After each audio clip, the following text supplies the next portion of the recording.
Hello everyone, and as you remember that our last video had come on the Teachers Day. Teachers day के दिन एक video आया हुआ था जिसमें एक क्वेश्चन उठा था that how to identify our teachers, कि हम अपने खुद के टीचरों को कैसे पहचानें, और अगर हमको कोई टीचर अगर सेलेक्ट करना है so how can we select a teacher for us. तो कौन सी ऐसी क्वालिटी है जिसको हम लोग देख सकते हैं। The first thing is that जो आप सबसे पहला चीज़ इसमें देख सकते हैं that is creativity. Means just imagine, क्या आपके टीचर्स ऐसे हैं जिनसे आप जब भी मिलते हो तो आपको कुछ नया सीखने को मिलता है। That most of the time you have to understand this 80 and 20%। ये 80-20 का जो परसेंट होता है हम ये समझते हैं यहाँ पर that most of the teachers जो हैं उनका 20% क्लासेज जो है बड़ा क्रिएटिव होता है, बड़ा नया होता है, और 80% क्लासेज जो है ना वो ऐसे ही निकल जाते हैं। ओके, सो क्या आपके पास ऐसे टीचर्स हैं जो आते साथ ये बोलते हैं कि बताओ भाई हमने कल क्या पढ़ा था, या फिर क्या आपके पास ऐसे टीचर हैं जो ये कहते हैं कि होमवर्क हुआ कि नहीं हुआ, लाइक दैट, या तो फिर ये बोलते हैं कि चलो भाई बुक ओपन कर लो आज ही पढ़ने वाले हैं। तो अगर इस तरह के अगर टीचर्स हैं तो just tell them to watch this video. इस वीडियो को देखने के लिए बोलिए उनको। The first thing is that कि हर एक चैप्टर की स्टार्टिंग थोड़ी अलग होनी चाहिए हमेशा। That is one of the most important thing as a teacher. तो अगर आपके टीचर्स का ये रेशो जस्ट उल्टा है, मीन्स बोल क्या रहे हैं कि उनकी 20% क्लासेस अगर कॉमन है तो समझ में आती है, ओके, लेकिन 80% जो क्लासेस है that must be interesting. 80% classes जो है वो इंटरेस्टिंग होना चाहिए दिस थिंग। तो that is the first thing कि आप यहाँ से चेक कर सकते हैं कि उनकी हर एक क्लास में आपको मज़ा आता है बैठने पर। So that is one of a good thing. Secondary, देखिए अब यहाँ पर सिर्फ मज़ा आना that is not a thing, okay, क्योंकि बात करने पे हम सबको मज़ा आता है। आपको भी बात करने में अच्छा लगता है, even we like this thing, even I love this to speak. Okay, so what is the second thing that is your topic centred.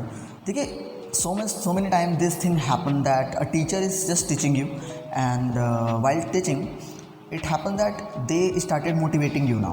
अब आपको मोटिवेट कर रहे हैं, and motivation is really so much important, but only motivation is not a good thing। Sometime it happen that motivate करते करते topic अब change हो चुका है, हमने शुरू कहीं और से किया था और आ कहीं और गए हैं हम लोग। सो क्या ये चीज़ें आपके क्लास में अक्सर होती हैं? If it is happening then to be careful about this कि ये चीज़ें ना हो।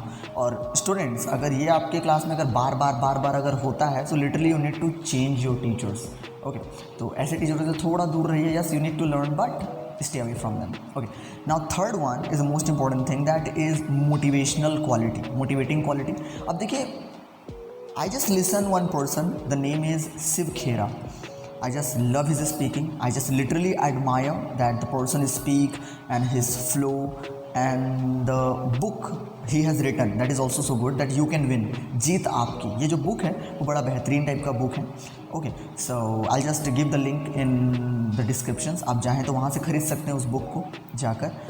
सो ये बुक जो है that is personally I just love this book. So what you, उनका एक चीज़ कहना है यहाँ पर that you can not motivate the people, you can only inspire the people to work. अब इस चीज़ को मतलब क्या है इनका कहने का यहाँ पर, अब इस चीज़ को समझिएगा कि आप लोगों को ना मोटिवेट नहीं कर सकते। Motivate in the sense that you can not tell them to work. Okay, no one is going to work if you will just tell that. अगर आप बोलेंगे तो वो काम नहीं करने वाला।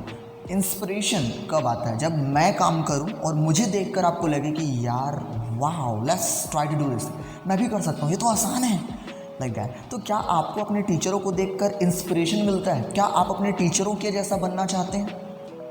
दिस थिंग इज हियर कि या there is one personality. I am not saying that to be a teacher, मैं ये नहीं बोल रहा हूँ कि आपको टीचर बनना है, लेकिन क्या आपको उनकी पर्सनैलिटी अच्छी लगती है, या बात करने का टेक्निक, या खड़े होने का स्टाइल, या फिर चलने का, इवन उनकी राइटिंग बड़ी सुंदर है एंड यू रियली वांट कि आप उनकी तरह राइटिंग बनाना चाहते हैं। तो अगर आपके पास ऐसे कोई से भी टीचर है जिनको देख के आपको इंस्पिरेशन आता है कि yes I want a personality और स्पीकिंग स्टाइल और the ability what ever the person is having, I really want inside of me, मेरे को ये पर्सनैलिटी मेरे अंदर में चाहिए, तो that is a good quality of a teacher. ये एक अच्छी क्वालिटी होगी हमारी टीचर के अंदर की। Now the last one and the fourth important chapter is your problem solving is one of a important thing. जैसे कि हम टीचरों के पास क्यों जाते हैं? Because we have a lot of questions to ourselves, हमारे दिमाग में बहुत सारे क्वेश्चन चल रहे हैं। तो क्या हमारे पास ऐसे टीचर हैं जो हमारे हर एक क्वेश्चंस का सोल्यूशन कर पाएँ? दिस नाउ वहाँ पर भी दो क्राइटेरिया है। नंबर वन कि उसमें होगा क्या दैट आपके टीचर आपके प्रॉब्लम को सॉल्व कर दिए या तो फिर नहीं कर पाए। तो नहीं कर पाए तो उनके पास तो जाना ही नहीं है, छोड़ो, ठीक है, लेट इट बी। अगर कोई टीचर जो आपके प्रॉब्लम को सॉल्व करता है तो वहाँ पर भी अब 2 क्राइटेरिया होगा। नंबर 1, क्या उनके सॉल्यूशन से आप सेटिस्फाई हुए या नहीं हुए, पहला चीज़, ठीक है। Now I am not saying that person told you wrong और राइट, जो आपके प्रॉब्लम को सॉल्व कर दिया मतलब उन्होंने राइट आंसर ही दिया है, लेकिन just try to understand this thing, क्या उनके सोल्यूशन से आपको हर बार कुछ नया सीखने को मिलता है या नहीं मिलता है, या फिर वही किताबों वाली बातें हो रही है। Because the one thing is that, इस चीज़ को समझिए, okay, even teachers and the student those who are watching me, okay, वो स्टूडेंट्स भी इन चीज़ को समझिए और टीचर्स जो आप देख रहे हैं वो भी इस चीज़ को समझिए कि अगर हर चीज़ों को हम बुक के अकॉर्डिंग ही पढ़ाएं तो why we need the teachers, हमको टीचर्स की ज़रूरत ही क्यों पड़ेगी।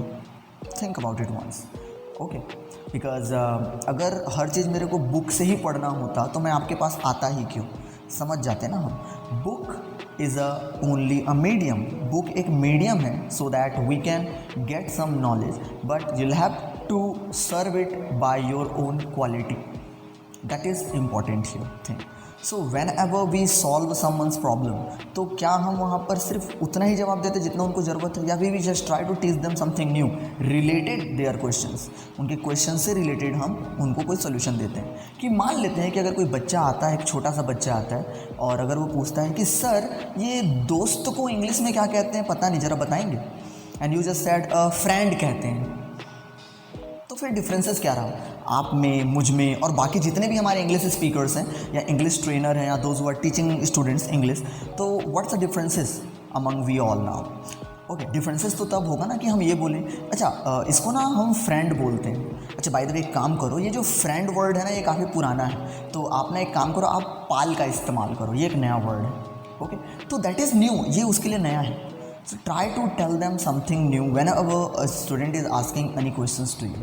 So this quality is really so much important inside of a teacher. अगर हम इस वीडियो को सम अप अगर करते हैं, सो ओवरऑल अगर 4 क्वालिटी हैं हमारे टीचर्स के अंदर में जो होनी ही चाहिए। नंबर 1 इज़ ए क्रिएटिविटी, कि किसी भी क्लास की स्टार्टिंग एक क्रिएटिव वे में हो, नया हो, सुनने में अच्छा लगे।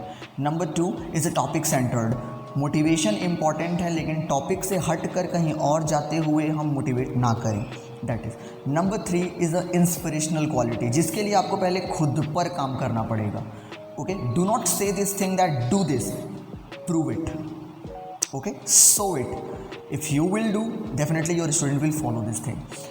Fourth and the last thing is the problem solving quality, कि आप प्रॉब्लम को अच्छे से डील कर सकें और सॉल्व कर सकें। So by the help of this video, those teachers are new in this field, they can work well, and those student who are searching some kind of a new teachers, they can search a good mentor for them. So till then, thank you so much, do not forget to subscribe the channel, और कौन से topic पे हमारा नया video चाहिए ये आप मेरे को कमेंट डाउन करके बताइएगा। इसके अलावा कोई और भी क्वालिटी क्या टीचर्स के अंदर होनी चाहिए, ये भी आप मेरे को कमेंट डाउन करके बताइएगा, so that we can make ourselves better by the help of you all.